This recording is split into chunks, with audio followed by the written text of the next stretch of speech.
আসসালামু আলাইকুম। আজকে কথা বলবো ঘুম বিষয় নিয়ে।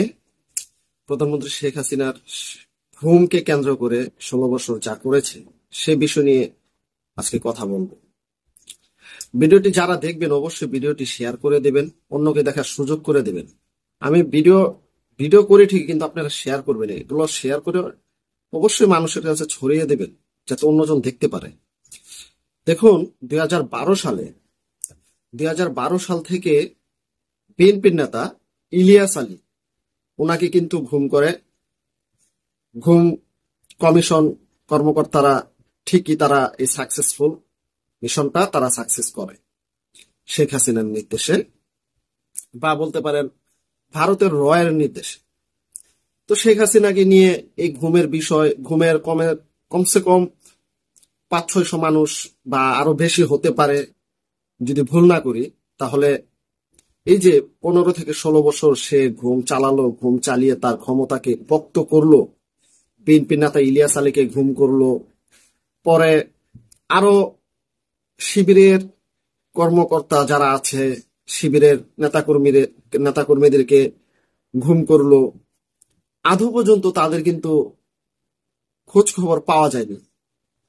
তো শেখ হাসিনা পালানোর পরে, প্রধানমন্ত্রী শেখ হাসিনা পালানোর পর তখন কিন্তু একটা ভিডিও ভাইরাল হয়েছিল, এটা আপনারা অবশ্যই সবাই জানেন, দেখেছেন, যে সে ভিডিওতে বলা হয়েছিল, সেই লোকটা বলতেছিল যে ইলিয়াস আলীকে পতেঙ্গা নদীতে নাকি ভাসিয়ে দিয়েছে, হত্যা করে বা মেরে মেরে ভাসিয়ে দিয়েছে। আর কিছুদিন আগেও, বা কিছুদিন আগে বলতে শেখ হাসিনা পালানোর পরে শিবিরের কিছু নেতাকর্মী যারা ঘুম হয়েছিল তারা কিন্তু এসে বক্তব্য দিয়েছে মিডিয়ার সামনে, তারা কিভাবে ঘুম হয়েছিল। এদিক দিয়ে একজন চাকমা লোক, তিনিও ঘুমেছিল, এবং কি এদিক দিয়ে যে একজন সেনা কর্মকর্তা তিনিও ঘুমে ছিল।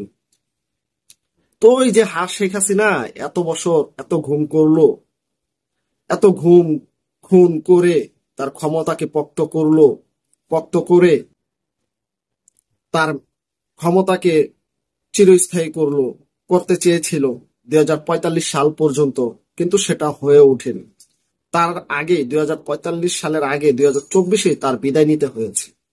শেখ হাসিনা মানুষ ঘুম করার সাহস সবচাইতে বেশি কোন দিন থেকে পেল, এটা হচ্ছে আজকে আমাদের জানার বিষয়। তার মিশন যে ছিল মানুষকে ঘুম করে তার ক্ষমতাকে চিরস্থায়ী করার জন্য, সেটা হচ্ছে শাপলা চত্বরের ঘটনাকে কেন্দ্র করে। 2013 সাল, মনে রাখবেন, ইলিয়াস আলী ঘুম হয়েছে 2012 সালে। আর 2013 সালে শাপলা চত্বরে হেফাজতের সমস্ত আলেম ওলামাদেরকে পাখির মতো গুলি করে দুনিয়া থেকে বিদায় করে দিয়েছে, শহীদ করেছে। 2013 সাল থেকে অনেক লাশ গুম হয়েছে, আবার অনেক জীবিত মানুষ গুম হয়েছে। সেখানে আনুমানিক যদি ধরা যায় তাহলে এটা অনেক ছাড়িয়ে যাবে। এটা সংখ্যা গণনা করা এটা খুবই মুশকিল, এটা সংখ্যা গণনা করার মতো নয়। কিন্তু শেখ হাসিনা ঘুম যে করলো, এই ঘুমের একটা লিস্ট হেফাজত ইসলাম, মাওলানা মামুনুল হক, তারা 50 থেকে 60 জনের একটা ডকুমেন্ট দিয়েছে যে এতজন তাদের মারা গিয়েছে।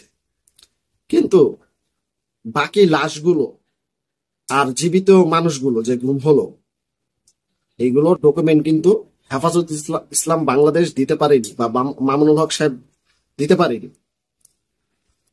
সেদিন থেকেই এই মিশন, শেখ হাসিনার মিশন, মানুষ ঘুম করার যে মিশন, সেদিন থেকেই সাকসেস হয়েছে 2013 সাল 5 মে থেকে।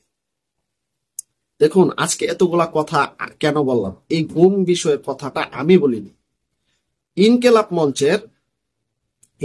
মঞ্চের হামিদ তিনি কালকে বলতেছিল যে, আমি একটা ভিডিওতে দেখতে পাচ্ছিলাম যে ইনকেলাব মঞ্চের হামিদ বলতেছে যে শেখ হাসিনা গুম করার সাহসটা কিন্তু 2013 সাল থেকে পেয়েছিল।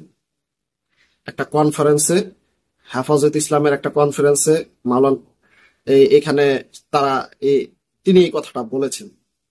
তো চিন্তা করলাম যে কথাটা আপনাদের সাথে শেয়ার করার দরকার, যেহেতু জিনিসটা আমিও জানি যে হ্যাঁ, শেখ হাসিনা তো 2013 সালে 5 মে হেফাজত ইসলামের উপরে গণহত্যা চালিয়ে তাদেরকে দুনিয়া থেকে বিদায় করে দিয়ে তারপর কিন্তু তার মিশন তিনি সাকসেসফুল করেছিল। সেদিন থেকেই শেখ হাসিনা পরিপূর্ণ গুম করার তার যে চেষ্টা, তার যে ক্ষমতাকে টিকিয়ে রাখার যে মিশন, এটার মাধ্যমে করেছে, আর তিনি সাকসেস হয়েছে।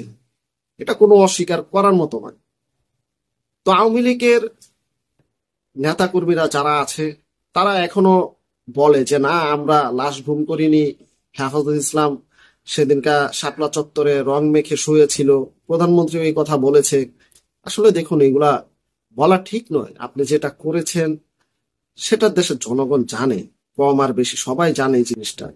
আপনারা হয়তো ভাবতে পারেন যে শুধু কি দেশের রাজনৈতিক দলগুলো মনে হয় এই আমি যে গোপনে হত্যাকাণ্ড চালিয়েছি, খুন করেছি, এটা মনে হয় শুধু রাজনৈতিক দলগুলোই জানে, আর কেউ জানে না। না, প্রধানমন্ত্রী সাবেক শেখ হাসিনা এটা ভুল। এটা শুধু রাজনৈতিক দল জানে না, গোটা বাংলাদেশের মানুষ এবং কি গোটা বিশ্বের মানুষ জানে যে এই মিশনে আপনি নেতৃত্ব দিয়েছেন, এই মিশন সাকসেস করার জন্য আপনি পরিপূর্ণ নেতৃত্ব দিয়েছেন। এটা কেউ অস্বীকার করবে না। আর আপনার দলের তো লোকেরা এটা জানি, তারা কি আর অস্বীকার করবে? তারা পিছন দিয়ে ঠিকই মনে করেন আপনার বদনাম বলেন যে আপনি ঘুমটা করেছিলেন 2013 সালে, লাশগুলো ঘুম করেছেন, জীবিত মানুষগুলোকে ঘুম করে কোথায় রেখেছেন আদৌ পর্যন্ত এটার অস্তিত্ব পাওয়া যায়নি, খোঁজ খবর পাওয়া যায়নি। যাক, হয়তোবা সামনে এটার তথ্য ডকুমেন্টারি আমরা এখন 50 থেকে 60 জনের পেয়েছি যে তারা মারা গিয়েছে, তাদেরকে গণহত্যা যে চালিয়েছিল তারা মারা গিয়েছে। এটা 50 থেকে 60 জনের পেয়েছে। হয়তোবা যারা গুম হয়েছে, যে মৃত লাশগুলো গুম হয়েছে, যারা জীবিত গুম হয়েছে তাদেরকে তো মেরেই ফেলা হয়েছে, এটার সংখ্যা হয়তোবা আরো সামনে বাড়তেও পারে, হয়তোবা বাড়তে পারে। যদি সঠিকভাবে তদন্ত করা হয় তাহলে হয়তোবা বাড়তে পারে। দেখা যাক সামনে কি হয়, সেই দিনের অপেক্ষায় রইলাম। জানাজানি হবে অবশ্যই, ইনশাল্লাহ। সত্যের বিজয় হয় আর মিথ্যার পরাজয়, এটাই দুনিয়ার রীতি আর নীতি। তো আপনারা কি জানেন এই বিষয়ে অবশ্যই জানাবেন কমেন্ট বক্সে, এবং কি ভিডিওটি শেয়ার করে দিবেন। সবাই ভালো থাকবেন, সুস্থ থাকবেন। আল্লাহ হাফেজ।